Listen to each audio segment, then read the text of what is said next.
Augusta, and I'll shoot you straight. Call Austin Jackson, the Augusta guy, 706-724-2661. Follow News 1226 on Twitter to keep informed with the latest happening near you. Closed captioning for this newscast brought to you by Hearing Associates of South Carolina. From the station that's on your side, this is News 12, first at 4. New information in the last 10 minutes. The names of both men missing at Clarks Hill Lake are officially confirmed by Georgia Department of Natural Resources. That's the agency heading up the search. That confirms something families say they've known for several days. Ian Wilson and Edward Kirk Jr. haven't been seen since Sunday. This is day 3 of the search for these men. They went into the lake that afternoon and didn't come up. There are conflicting reports about how they went in. A video spreading online allegedly from Sunday of these 2 men. In the video, you can see 2 people in the water. DNR and the Lincoln County Sheriff's Office both say they are aware of the video. They haven't said yet what part of the video is playing, if any, in the investigation. Our reporter, Wrdw, has spoken to family members. He's working on that for our next half hour. The Biden administration is unveiling new mask guidelines today, especially for people who are fully vaccinated. Natalie Brand has more details from the White House.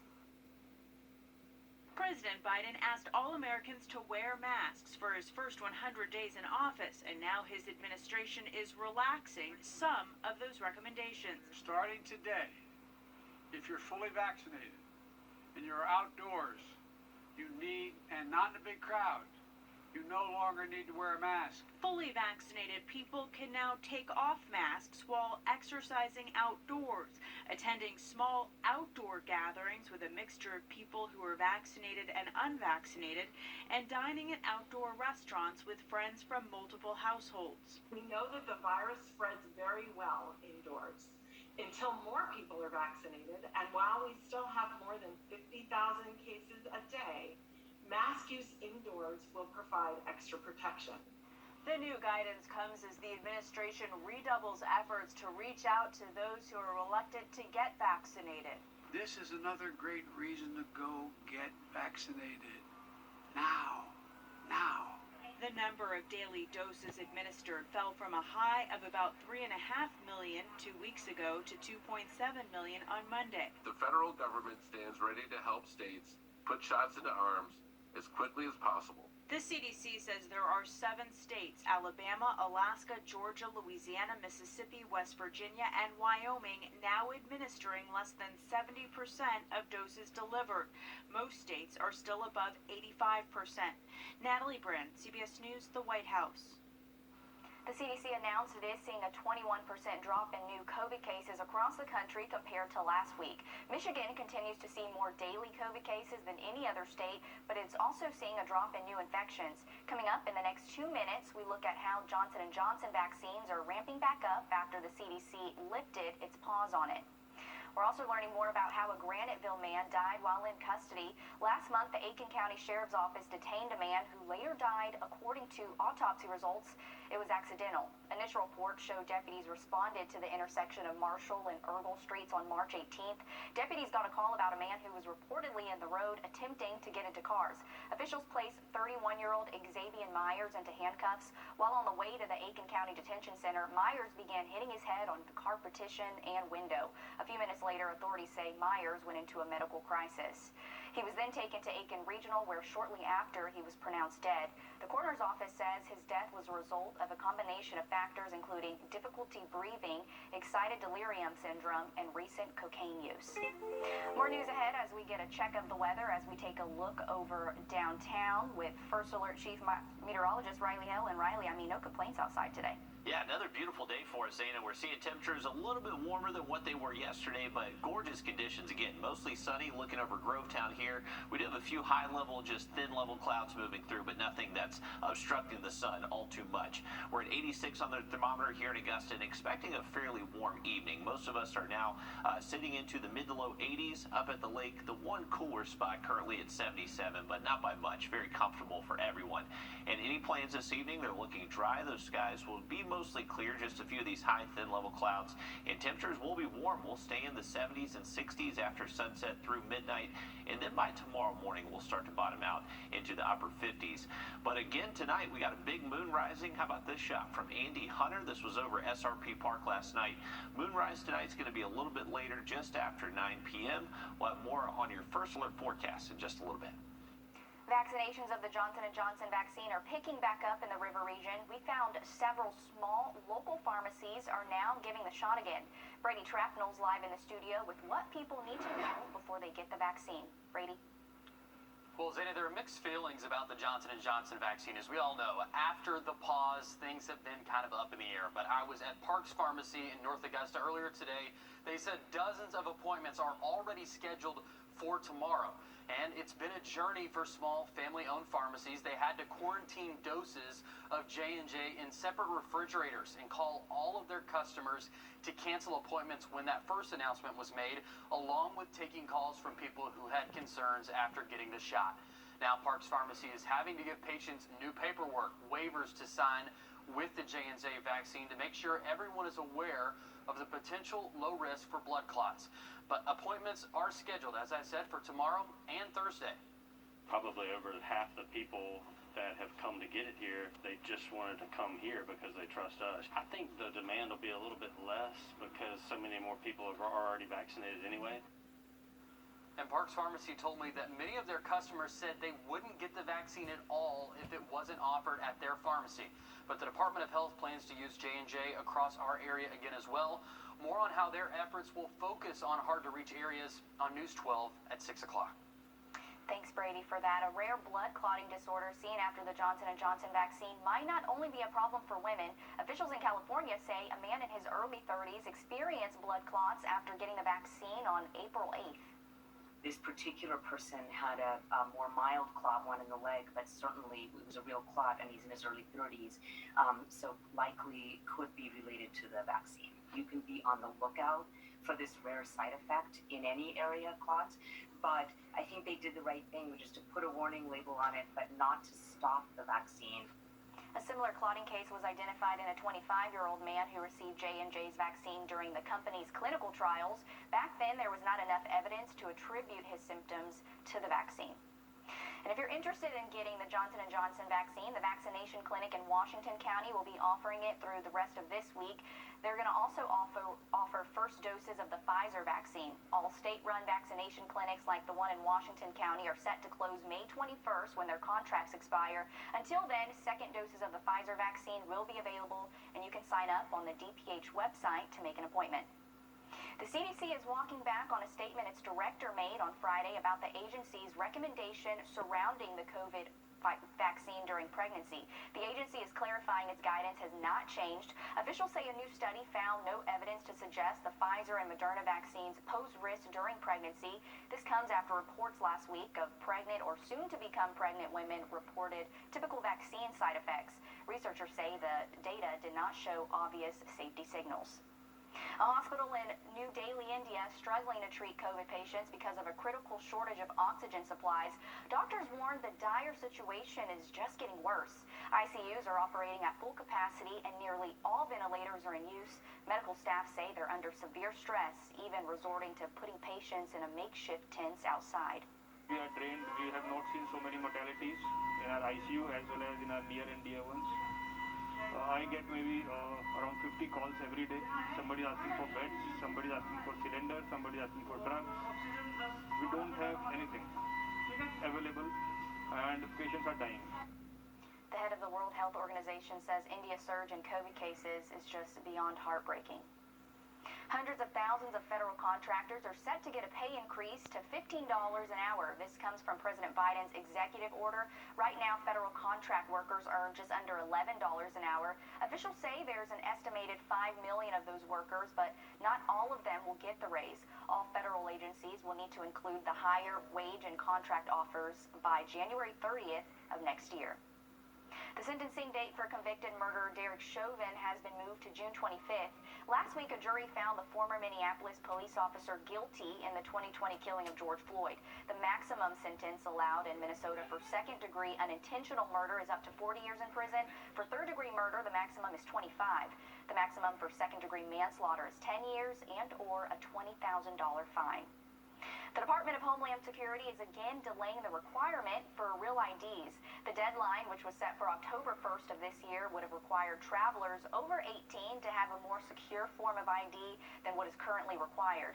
Right now, only 43% of U.S.-issued driver's licenses are real ID compliant. DHS says the delay is due to a lack of state compliance caused in part of the pandemic. That regulation was put in place to ensure travelers' identities in light of the 9/11 attacks. Lazy Boy furniture stores all donating furniture to Ronald McDonald houses across the country. And the Lazy Boy in Evans is no exception. Today they donated 4 couches to the RMH here in Augusta, something they've been doing since 2015. This time the store donated 2 pull-out couches, which organizers say is a huge help for the families they serve. It takes a huge burden off of us. 2020 was a rough year for all of us. We're not special in that regard.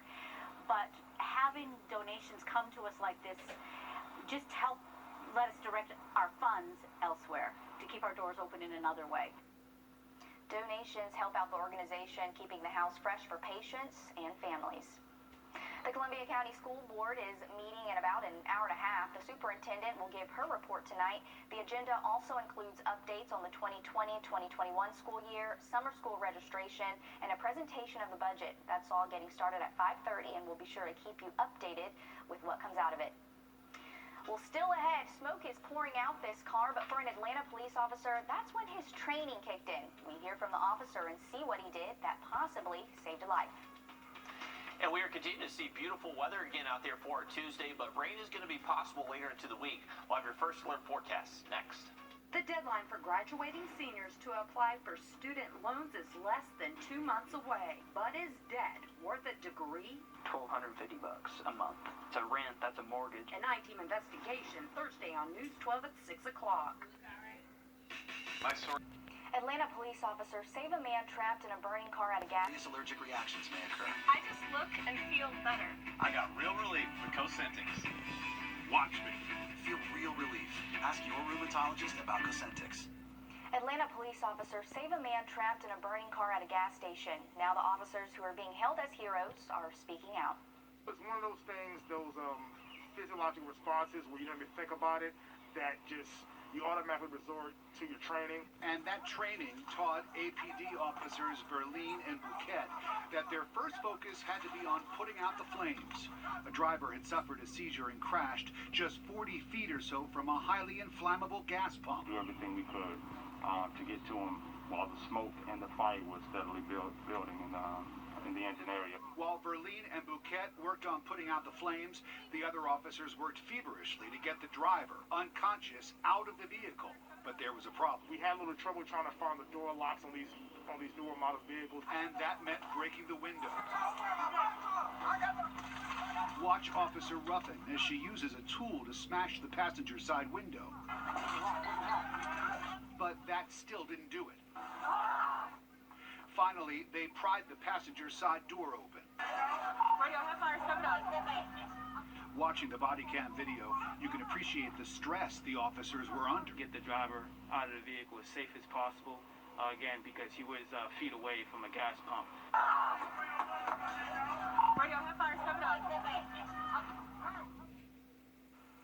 And that driver was taken to the hospital with minor injuries, but thank goodness for those officers and their quick responses for saving them.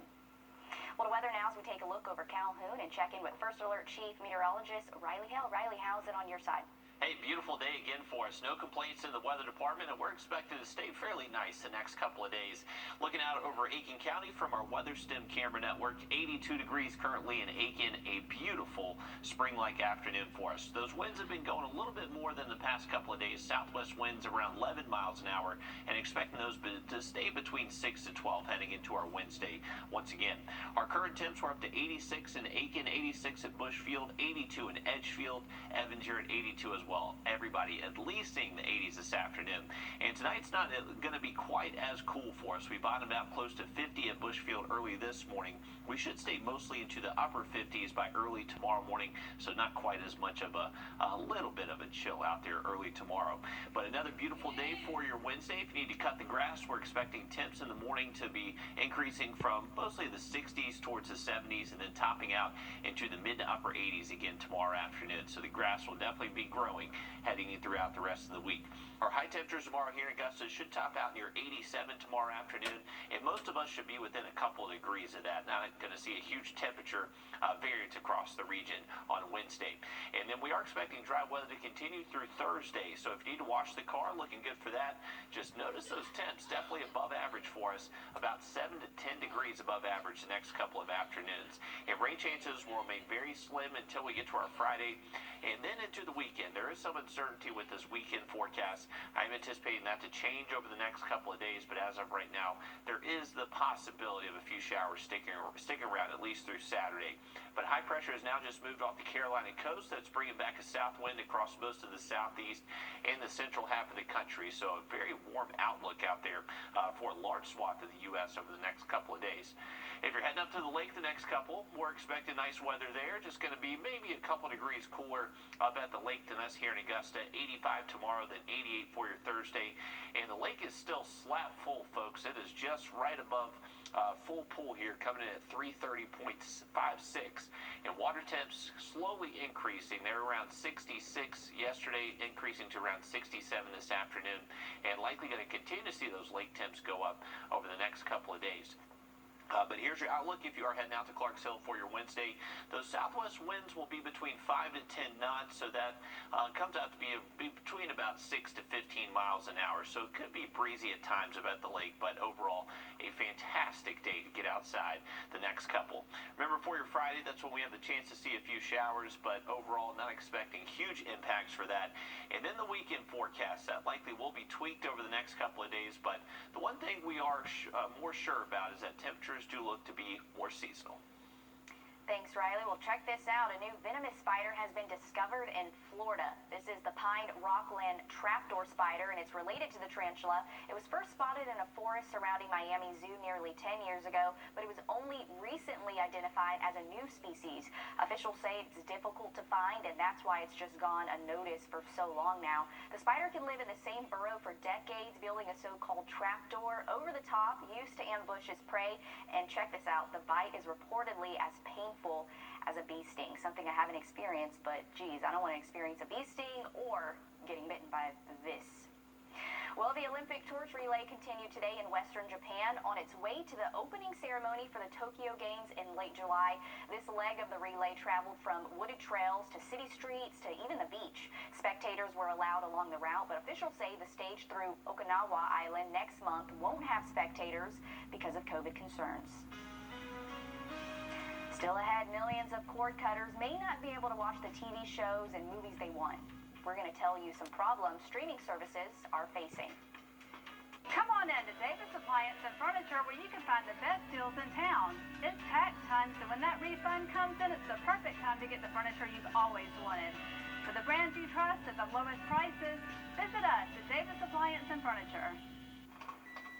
There's so much awesome stuff to stream. Get started with Xfinity Internet, now with double the speed included. Plus, add a Flex 4K streaming box for free. Click, call, or visit a store today. Come on in to Davis Appliance and Furniture, where you can find the best deals in town. It's tax time, so when that refund comes in, it's the perfect time to get the furniture you've always wanted. For the brands you trust at the lowest prices, visit us at Davis Appliance and Furniture. The Live by Camera Network is brought to you by Mountaineer Pest Services. In South Carolina, we're cleaning up our beautiful landscapes, and we are doing it together, citizens and government working together towards a common goal, a litter-free South Carolina. The Great South Carolina Cleanup is coming from April 15th to April 21st. Gather your friends, your neighbors, your colleagues, and be part of this great movement. We all want clean communities, but we need your help to get there. When citizens are engaged in litter prevention, we can truly make a difference. For more information, please visit palmettopride.org. I got hurt in a car wreck. Call, that's all. Call 1-800-CALL-KEN. If if you're among the millions of people who cut the cable cord to stream television movies and programs, there's a huge shakeup happening that could affect you. The most popular streaming device and streaming service are at a standoff that could force you to switch services or just buy a different device. Jamie Tucker breaks it all down. And not everyone's happy in cord-cutting land. Roku's sending an email to all of its subscribers saying if a new agreement with Google cannot be reached, those Roku customers will not be able to watch YouTube TV on their devices. This is just the latest example of service providers and content creators playing hardball with one another, and something cord cutters should be used to. Take a look at how cord cutting has changed in just the last couple of years. Apple TV Plus just recently became available on Google Chromecast devices. Less than 2 years ago, Chromecast did not offer Amazon Prime Video, and Amazon's Fire TV did not offer YouTube. And Roku only recently added HBO Max. It's all about competition. Google wants everyone to use its Chromecast. Amazon sometimes gives away Fire Stick devices in hopes that consumers will add those to every TV in the house and subscribe to services through Amazon. In its email to users, Roku claims Google is requiring a change in hardware, which would increase the price of a Roku device, and claims it's an effort by Google to sell more Chromecast devices. Google denies that and says in a statement it's working in good faith with Roku on a new agreement. More than anything, it shows the cord cutters will get in the middle of these contract disputes, and prices will go up just like they did when they subscribed to cable or satellite. That's What the Tech. I'm Jamie Tucker. Neither Roku nor Google mentions a deadline, so it is unknown at this time if and when those Roku devices will no longer work with YouTube TV if an agreement is not reached. Well, we are expecting those temperatures to stay well above average at least through Thursday. Then we do start to see more seasonal highs heading into the weekend. Now look at that 7-day forecast just after the break. Our attorney can Follow News 1226 on Instagram to see what's trending in your area.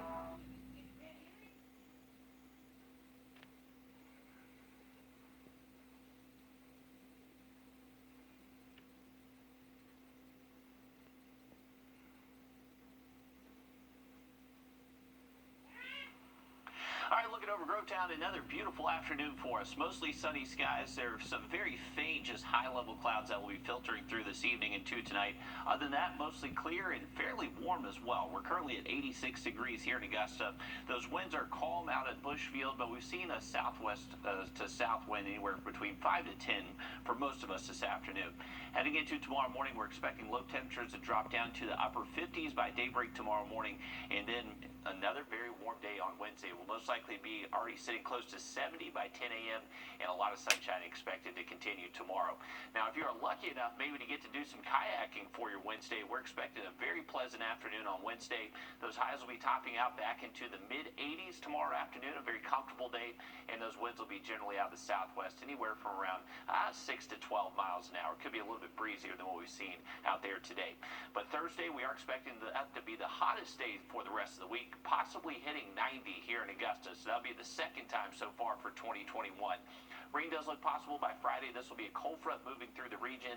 And then into the weekend, I'm thinking the weekend forecast is likely going to change the next few days. But as of right now, keep that chance for a few showers sticking around on Saturday.